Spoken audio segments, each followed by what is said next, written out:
first question is, how does state law and potential state laws affect our local laws? This sounds like a question for you. I guess I could probably take a shot at that one. In our state, the cities get their powers from the state government. They give us the power to have the police powers to enact laws that affect citizens. But in a place where the state has acted and has created a law, cities cannot go against that. It basically would be a preemption. So if the states act, that becomes the law of the state. It's where they haven't acted, like in this particular case, where they didn't provide that protection from the anti-discrimination. Then the cities have the power, the police powers to protect their citizens and enact the ordinance that they did. So if the federal government acts and passes at the federal level an anti-discrimination that included sexual orientation, that would be the law of the land, and that would be the end of it. But when the federal government hasn't, a lot of states have started to enact these ordinances to provide protections against discrimination to people of sexual orientations or perceived sexual orientation. And then that becomes the law of the state. When they don't act, and when the cities act, and that's the law of the city, so it only affects the citizens in that city.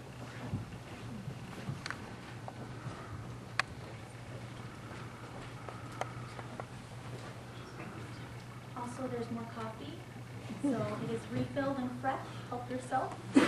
The next question is, I don't understand why people care about who people love and who they want to live with and marry. Can you explain, please?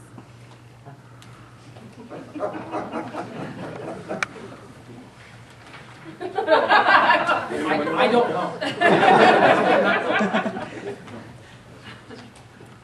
We're all busybodies, but really there should be a line in the sand.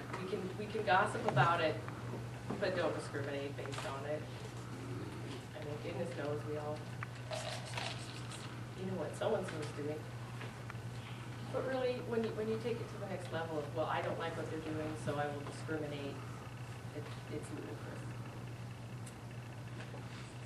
Yeah, I think there's something there about our inherent nature as human beings. We're tribal, and tribal animals both want to be in relationship and have a tendency to want to define who's in and who's out.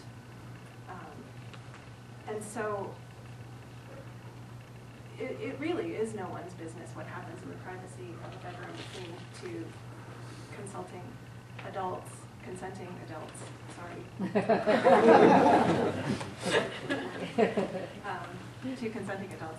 But there's, I think this particular issue has been grasped as, or picked up on in a pretty manipulative way to try and push people to put barriers between themselves and people who express their sexuality differently.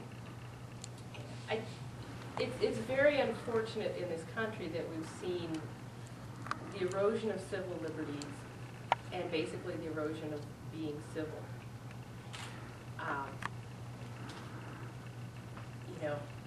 If you want to go with the melting pot model, everyone has something to contribute. If you're a gamer nerd and you have a Dungeons and Dragons party and everyone's a fighter, you're going to get killed at the first turn because you need every party. You need clerics, you need fighters, you need magic users. This idea that we need to be surrounded by people who are identical to us and walk in lockstep with them. The fear of the other is really what's at the heart of a lot of this discrimination. If you educate yourself and you learn something about gay people, if you learn something about Islam, you're not as afraid of it. I would add that too. I do believe that it's probably unfounded fear, the fear of not knowing or understanding, and usually it's misinformation. People spreading misinformation and really what, rumors of what other people are like, and they don't know. How do they get a first-hand knowledge of it? I remember growing up when a lot of people were homophobes, and then all of a sudden we started realizing that most of us have gay people in our family somewhat, neighbors, friends, and when we found out that they were gay, most people didn't think that they were any different. They go, they just seem like a regular person to me. But we're all regular people.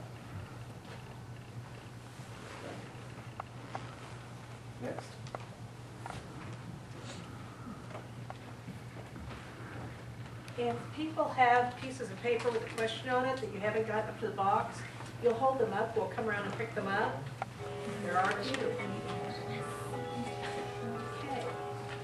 Should the exceptions to the City of Moscow ordinance protecting human rights stay in place?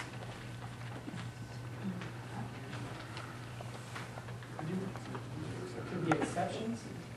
Should the exceptions to the City of Moscow ordinance protecting human rights stay in place? Are they? Religious entities, Boy Scouts of America, the U.S. federal government, the state. Yeah, so concerning the Boy Scouts, the Supreme Court has talked about that. State organizations can make that determination, private associations. And religious organizations, the right of, under the basic Bill of Rights, is the right of freedom of religion. So the government's not going to go in there and regulate what religious organizations do. So I think the Supreme Court, the government, and religious organizations have already spoken on that.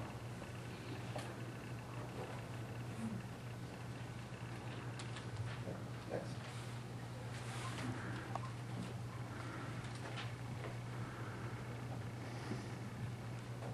Okay, forgive me if I read any of this wrong.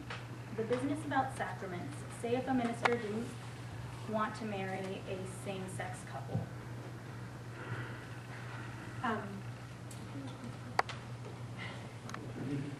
So, no minister ever has to marry a couple, any couple.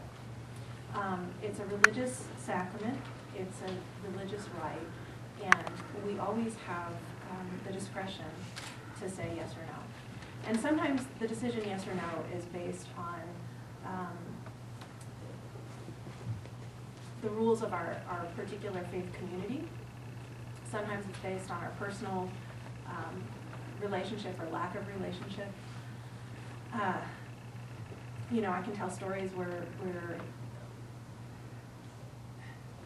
there's a Catholic church that refused to do a funeral service for a family because they hadn't paid their pledge for the past 2 years while they've been fighting cancer. Is that a horrible thing? Absolutely. Was it illegal? No. Because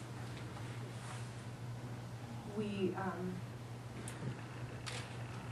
administering sacraments is something that we do at our own, by choice, at our own discretion. Is that clear? It was to me, but I don't know. That's the question. All right, next. Some say we are creating too many protected classes. How do you answer that? I'd like to take that. There are as many protected classes as there are people who are oppressed. Could you repeat the question, please? There need to be as many protected classes as there are people who are oppressed. You know, it's a one-to-one relationship. I'm not sure if it's so much as creating a protected classes, it's other than expanding basic rights to all, and not denying people the basic rights. It's just that some people use a particular characteristic or perceived characteristic and use that to discriminate and deny them basic rights. And so whenever we have a pattern of abusing that, I think as a society we have a duty to make sure that everybody enjoys everything that we have in this country. Right, it's acknowledging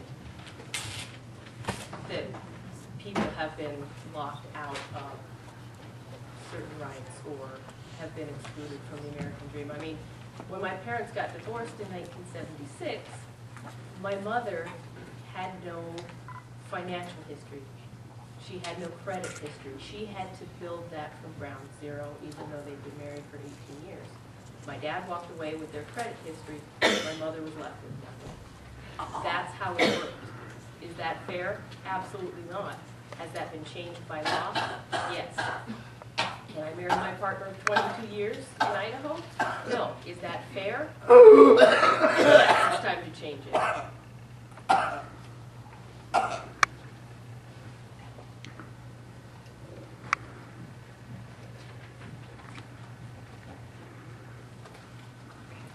think we're now going to talk about the Booker bill. If the bill being discussed in the legislature, the freedom to withhold service to those whose behavior is not condoned by your religion becomes law, does it negate the anti-discrimination laws? I'm not sure, I mean, I don't know a whole lot about the Luker bill. I read a little bit about it. The thing that I thought the fear was, the Luker bill was, is that, you know, on allowing people to discriminate for religious purposes, that it would go down to an individual having the liability. Somebody who's, you know, was told not to serve somebody something and they do that, and they don't know why, they could actually personally be liable, not just that individual. I can speak to that one just a little bit. We've had some lawyers with the Northwest Coalition for Human Rights look into this, and they haven't fully examined it, but their belief is that it would make the city ordinances unenforceable or invalid. The end result would be as part of that. That was their legal determination, that they need to examine it in more detail, depending on how it's worded and so forth. But they think it would make them unenforceable at the very least, because it would, somebody could then bring up the state law, you could tie things up quite a while, it would be very hard to enforce it. Well, yeah, they'd use it as saying that I'm not going to do this because of my firmly held religious belief. And then I don't know how you prove what their firmly held religious belief is.